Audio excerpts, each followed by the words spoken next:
Hey guys, welcome back to MaxCast, Dawn of Unification. Today I have a 1 vs 1 view on Fata Mroga. On the northern side, playing 13th Company, we have MrBlueDude. On the southern side, playing Orks, we have Kykuy. Kykuy opens with 2 Slugger Boys into Gretchens, Boys Heart and a Generator? Yes, a Generator. On the other side we have also quote-unquote standard Wolf, then into another Iron Priest, probably then queuing up the Wolf Lord as soon as the Wolf Den is done. So that's the requirement in 7.0 that you need a Wolf Den for the Wolf Lord, so you have a little delay, so you cannot have him as early as you normally could, because 13th Company early game is nothing to be sniffed at. So George, the Lonely Grey Slayer, doing his thing, moving around the map, capturing stuff, and yeah, getting an armory, 2 armories in fact, whoops, and getting a second squad of Grey Slayer. So this is as standard as it gets. Each Iron Priest building 1 armory for your economy. For those who don't know, 13th Company get your economy mostly from their buildings. It is plus 20 and plus 5 from the HQ. It is plus 5 from the Wolf Den and plus 10 and plus 5 from the Hall of Knowledges. These booby trap points increase the income of the points, which are normally plus 6, only by plus 1, but also grant 1 power. This is why it's plus 6. So this is you can play them a little bit like Necrons of sorts. You can always also build them anywhere, and you can deep strike from a HQ, so quite a mobile faction. Over on Kukai's corner, he goes, yeah, very standard. Also capturing the point with the shooter boy, something that people always get wrong. You should always capture a point with your shooter boys to which they come in, and you always should get them before the Big Mac. There's very rarely incidents where you do not want to have the shooters, but then you have then 3 sluggers from a HQ and then the Big Mac. That's the only exception. Otherwise it is, I cannot think of a game where it is more efficient. Third, quote-unquote, second Grey Slayer is being added. George is doing a thing, and yeah, I think we stick to 13th Company, so we see everything loaded up. So there's now the Wolf Lord and 2 Iron Priests loaded in, ready for deep striking on the enemy base, scrapping stuff. And yeah, as you see, grenades also done. This is very nice. You get 2 Grey Slayers and then immediately queue up grenades and you're good to go. And change for 7.0 is that the Grey Slayers only have 3 models instead of 4 in the beginning. They still scale up over time. There's the Wolf Lord coming in, and there's now the Iron Priest going to scrap the opponent for scrap and some resources. You will see the resources going up. There's also now a smoke grenade here, which is really nice, increasing range damage, incoming range damage by quite a bit, but you know what they do not care about? Range damage. The Big Mac coming in with some shooter boys, so the smoke grenades do not discriminate. The range damage reduction is also then projected on the shooter boys inside here. Good grenade throw. Yeah, it's focused at the Big Mac, so not the best grenade, but a good idea. The other grenade is on cooldown because the grenades and smoke bombs, smoke grenades share a cooldown. These guys going into melee for because they wanted to try to kill the Warbanner. Warbanner is being up. The listening post died. I think it was even an upgraded listening post, so this is a setback, but he does force back these Grey Slayers. There's even an attempt of an HQ over here, the second HQ. Second HQ is not as uncommon and unheard of for 13th Company. It's actually quite needed. I wouldn't say it's needed that early in the game, like in tier 1. I would add it somewhere in tier 2, to be honest, because it's the only production facility for commanders and late game units. Late game units you want to have, and yeah, it increases your income even more, and you can then build more barracks and more Hall of Knowledges, which also increase your income. They are kept at 3 per HQ. So enough talk of the economy. We see some scrapping Orks. They're even coming back some other Orks here. They captured the enemy point. So that's a problem with the 13th Company, that their points aren't very well protected. Yes, you have the minefield, but you can either kill it or just eat the mine explosions and then decap the point. So yeah, you're really reliant on your income from your buildings. Is he getting tier 2? He is not yet. He's getting 1, 2, probably 3 Grey Slayers over here.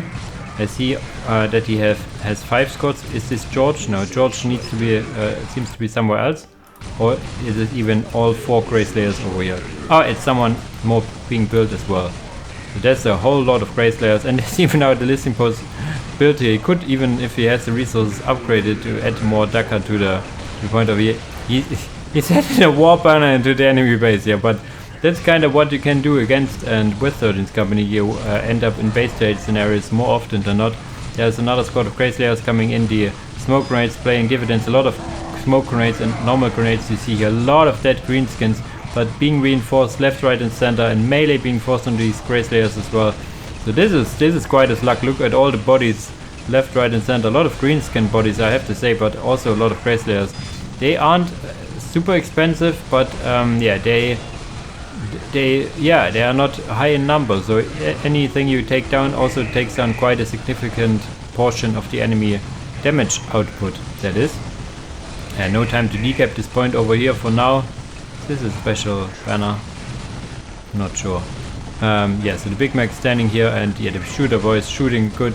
The Grey Slayer is now loading into the Chaos Gate, abandoning this position. I think one Grey Slayer squad bites the dust, another one getting in, but only space for one more, so this is going to be interesting. The Hall of Knowledge getting killed over here, and yeah, he now rebuilds over at the second Chaos Gate, so there you go. The Chaos Gate and the buildings also infiltrate along the way. We have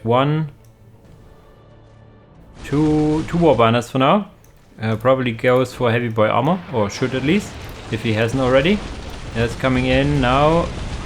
Okay, he deep strikes from his own HQ, I think, over here, trying to fight over here, but this is quite the choke point over here. I think the grenades will help, but they now have big shooters, right? Yeah, they have big shooters, and big shooters tear through Space Marine armor quite good. These guys are cornered, no way out, no way to deep strike from this side of the map.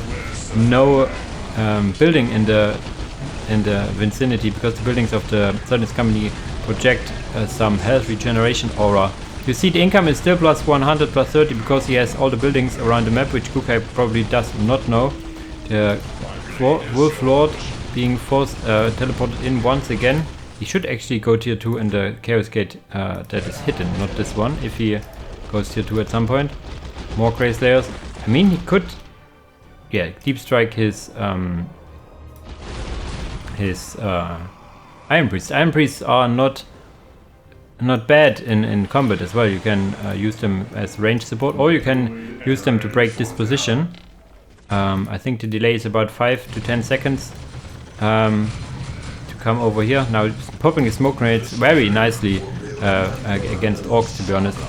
I'm awaiting deep striking Iron Priests over here, because this would be quite the juicy position to take back. Upgraded listing post now getting murdered again. Now the Iron Priest coming in, probably scrapping those two war banners here. Yes, one scrap and another. This should be now more than enough resources and scrap to go to tier 2. He's quite late on this one. He's not giving up on this position, so he's going tier 2 in his original HQ. There's still a armory and a wolf den over here. So these guys, you see the little circles here. This is a health regeneration aura, which is something very important. Now we see also some nobbies. Look at how big these guys are. Holy shit. Big knobs. I think there was someone in the previous version complaining about knobs being too small. Here you go. Big knobs for you. Yeah. What do we have still? It's 3 Hall of Knowledges, 4. So this is quite eco. Tier 2 is on the way. A lot of explosions. It's still only one. It's one squad of shooter boys, and now there are storm boys coming. I think it's 2 sluggers. Maybe one squad just evaporated, but there's no storm boys. Storm boys throwing in their stick bomb, almost whiffing completely. But yeah, the shooter boys shooting good. We also get a knob leader for now, and the Big Mac is still around, I guess. Whereas the Wolf Lord is either inside the HQ or dead, both being a possibility. In tier 2 you can add a Rhino for 13th Company, 1 per Chaos Gate, 1 per HQ, so there's also another incentive to go for additional HQ, because you can field additional Rhinos. But this is a lot of dead Grey Slayers, if I have seen some. Wow. completely mulching through here. But tier 2 is now finished. Tier 2 now infiltrates your booby stack points. Another Iron Priest coming in, I guess. Going for a scrap. There you go. More resources for you, good sir. Now he can use all his Hall of Knowledges to take up. He gets now a Dimos pattern Rhino over here. You can also get the eco upgrades from the Hall of Knowledges, so there is even a lot of benefits from having multiple Hall of Knowledges, not only the resources but also that you can upgrade your points quite nicely. Now we have the Wolves of Fenris over here. Look at these doggos. They are demon armor melee infantry, relatively cheap-ish, and also have a howl ability, which reduces enemy morale around. So we have one rhino over here, one rhino produced, I think, over here. Not sure where it went. Yeah, just in front of me. Also has smoke grenades, and yeah, can load up units. Not the biggest amount of HP for a rhino, but it is some vehicle armor in tier 2, very quickly available as well. So there's not a howl ability being used. You see that these orcs briefly lose morale, but if there are enough orcs in one blob, and this should be enough, I think it's 15 orc thingies, and then you would be morale immune. The howl has quite a long lasting effect, it seems. But now, yeah, if they goes a little closer or reinforced a bit, they should get morale immune. Or was it 25? No, I don't think so. Yeah, you see them. Did you see like how it plopped to a full, and now it doesn't take any morale damage because there's enough orcs around, so they do not fear anything. As the more orcs you have around, the better they fight. There are a lot of bonuses, very interesting bonuses. And there's now the wolves getting absolutely murdered over here. The Warbanner getting repaired and scrapped again, so this is interesting. Resource upgrades also, we have 105 against 30 against 98 and 20. Now some tank busters make a quick work of this Rhino over here. Rhino also has, you see it here, like this hunter killer missile ability. And yeah, this position is finally being broken. But we have a lot of stuff over here, even something inside. There's the Wolf Priest now coming in, and the Wolf Priest is really nice. Long Fangs now getting deployed. Long Fangs and Rhinos is always a good idea. Mind you, the Rhinos for 13th Company only hold one squad. So yeah, I think stabilizing now is Kykuy. Kykuy can get quite a lot of points here. In fact, he gets this point, and decapped all of all of MrBlueDude's points. He has not a single point to his name right now. So there's that. Is he reinforcing them? No, he 6 them to 3. You can get one more member and a Longfang pack leader. I would highly recommend doing that, but he is spending his resources on another wolf and reinforcing the wolves, I guess. Yes, he's prioritizing the wolves to fight these guys in melee. The HQ now taking quite a lot of damage, and yeah, your attack progression is not research, it is add-on. So if you lose this HQ, you are back at tier 1. So this is why I recommended to go tier 2 and this more behind, more, how should I say, concealed, hidden is the word I'm looking for, hidden part. He has quite a lot of power. I'm not sure how to spend it really, other than rhinos. Maybe going to tier 3 would be a thing, but not with losing his HQ. Where this position is okay. Sadly only one guy can fire. Sometimes if they get a little closer, you have quite a good position on this map.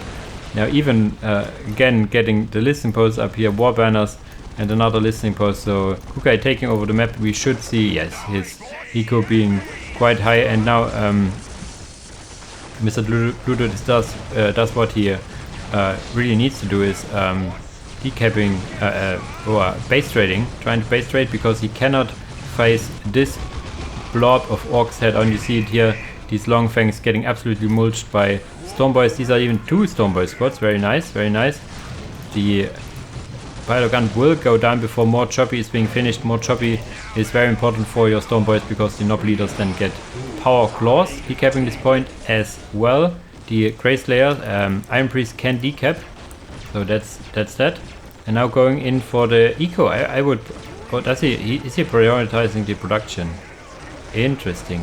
Doesn't want to face any more squads, but to be honest, Kykuy is all he needs.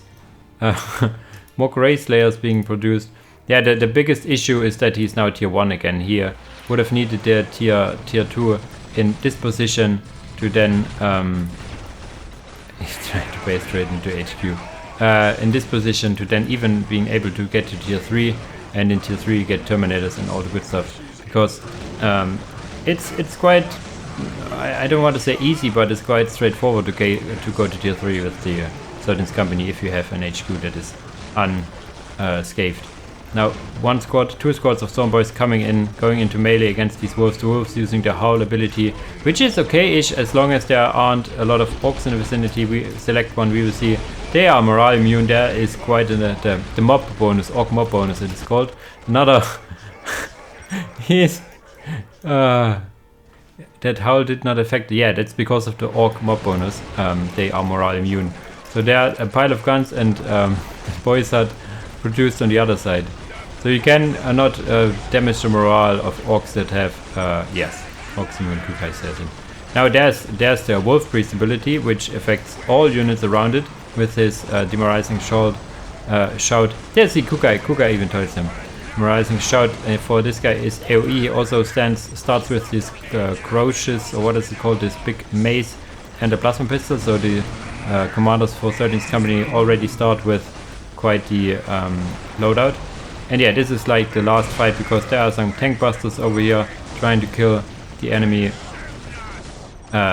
site. Yeah, it's GG now.